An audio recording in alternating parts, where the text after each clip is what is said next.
Matthew Holt, can we even call this digital health anymore? Well, it's never been digital health. That term was always wrong. What? Then what is it? Go to the intro and I'll tell you after the break. Ooh, cliffhanger. Okay. The August 26th episode of Health in 2.0.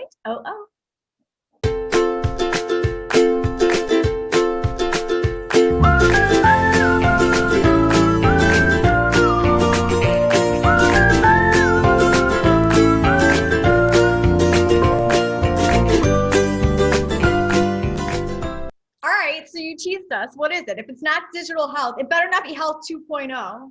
Well, of course it was health 2.0. So the only reason it's not health 2.0 is that according to Hallie Tecco, when she was popularizing the term, right, around that, she claims that she asked me if she could use the term. And I said, you can't use a term for a conference or event because we had that thing. And she claims I was being all protective. But I actually went back, because she went back and forth, these emails were 10 years old. I went back and read it. And actually, I just asked her not to use the term for her business, but she called it rock health. And then they started popularizing the term digital health, which no one really had used before, even though before that people had used e-health and m-health and all kinds of other crappy terms like that. And at one point, I called it telehealth. That was in 1996. That didn't catch on as well, although telehealth is now something else, right? So whatever it means, and now people are trying to call it health tech. I like health tech. Yeah, basically, kind of all-encompassing. It's just another set of stupid terms. And as we know, with your extreme interest in definitions.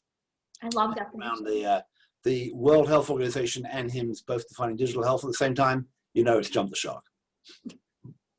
What is truly shark jumping about this whole conversation is that you went back into your emails from 10 years ago to prove to yourself that you were right in an argument that you were having on Twitter today. So be careful, people. If you fight with this guy on Twitter, no telling what he's capable of or how many emails he's willing to go through and how much time he's willing to waste. This is truly spectacular. All right. Do we have a show today or not? Yeah, get your timer. All right. You can go on and on about your 10 years of emails, but I managed to point it out. And that's it. It's like a show. Ready? Oh. Yeah. All right. The big news. Amwell files their S1 in secret that nobody realized until now. Tell me. Yeah, I'm not quite sure about this because it did actually happen yesterday, but I think we'd already recorded and they did it after it was broken up. Anyway, interesting news. Their revenue is going up pretty fast, but it's 122 million for the first half of this year. Was like 130 or 140 million for the whole of last year. So it is doubling. Losses going up quickly.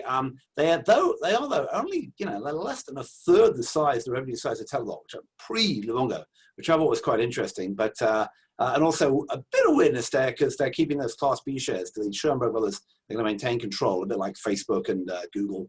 And we'll see how it pans out. And I think investors love it. But Google also chucking in some more money, so it's gonna pop pretty heavily when it goes, I think. All right, let's see. All right, Lyra Health gets 110 million. This is less than 6 months after a $75 million round. They have a $1.1 billion valuation. Yeah, mental health. I mean, so my former colleague, Connie Chen, is a chief medical officer there. When I went down and said what distinguishes them, they said we have better psychiatrists than everybody else. So, I mean, it may be a quality play. I don't know how they can spend all that money. I mean, I guess how they can spend it, but we'll see how it goes because there's a very crowded space, like 4 or 5 big mental health companies all battling it out, and Teladoc's in there and Livongo's in there as well. So, right. All right. What about Patient Pop? They get 50 million and Jonathan Bush on their board. Well, interesting. They won our startup contest at Health 2.0 a while back, and it was I was surprised they won, but it's very focused. SEO improvement for doctors and sort of the intake of new patients. And doctors do that very badly, so why not? But 125 million all in together, that sounds like a lot of money for this, but needed service. All right. What about Brightline? They get 20 million for behavioral health for kids. Yeah, very smart. Naomi Allen, ex-Livongo, ex-Castlight, done a really interesting job of putting this together. I'm actually going to become a customer, so I'll tell you more soon, but great idea. Very cool. What about Science 37? Oh! Did I get it? Got it. Keep going. All right, Science 37, they get 40 million for sightless clinical trials. There's some big names in this. Amgen is in this, Sanofi, Novartis, Google's VC threw some money in. What is this one and how is this different? There was another one that we had recently that did the same thing. Yeah, I think these guys, and I'm a little bit curious because I'm not entirely sure how the clinical trial piece works out because yes, we did have, was it Verify last week? Was it Verify? No, who were they last week? Reify last week. Right? doing that. And there's a bunch of others in this space as well. There's a company called Antidote, which is a different name, which is clinical trial recruiting. These guys, I think, are more about putting the tools in place for you to do a remote clinical trial wherever you are. But I'm a bit confused about this space. The basic underlying issue is the same for all of them. Clinical trials are done very inefficiently and very poorly. And because when you file for a new drug application, the patent starts then, the sooner you can get that clinical trial done, the sooner you get your drug on the market and sell it for the outrageous prices drugs are sold for, the better it is. So, everyone's always trying to crack this nut. I heard rumors that Science 37 was, bouncing on and not doing as well as it should have done a while back, but apparently it seems to be back on track with this funding round, so we'll see. I like their name. It's very mysterious sounding.